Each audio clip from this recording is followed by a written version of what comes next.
This is Houston with Roofing Done Right, doing a quick video inspection. First thing, just address the general condition of the roof.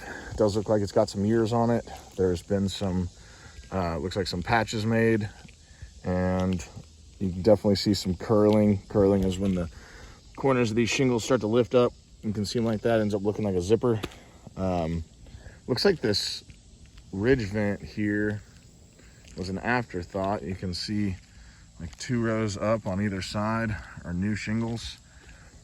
And I was talking to you on the phone about on these low slopes like this, you don't actually want to put ridge vent, because with the ridge open like that, with a low slope, the water can't shed fast enough and the wind can blow it in. And then that one leak is directly below this.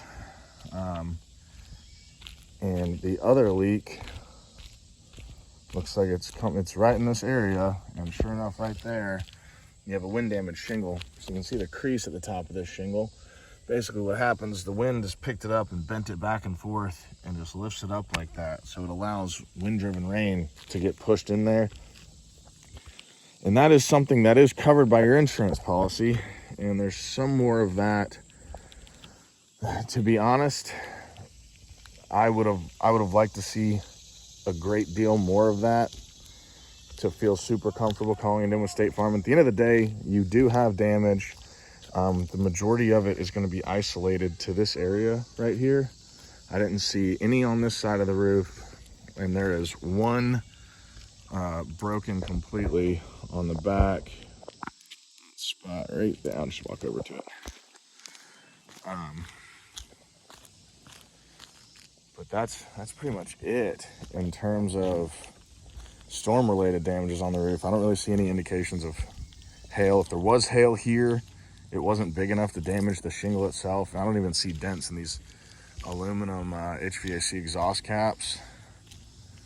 This is always the first place you'll see it, because this is just a softer aluminum. You'd see little dents in here, and I mean, I don't see anything. Last thing is going to be, this gutter is pretty backed up. Might want to unclog that thing, get it drained out, because that can cause water to back over into the builder's gap. But in terms of what I think is that the roof definitely needs to be replaced. I mean, we could repair that spot there, swap that shingle out, and we could pull all this ridge vent up and just seal it with the hip and ridge shingles. But you're really just kind of putting a band-aid on something that needs stitches. Again, there is some damage, and with it being isolated right here, these valleys are woven, so that kind of helps in terms of if there's enough damage on this slope for them to warrant replacing this whole slope. Since it's woven in to the front slope, they would in turn have to replace that as well, and that would carry over to here. So that'd be the front,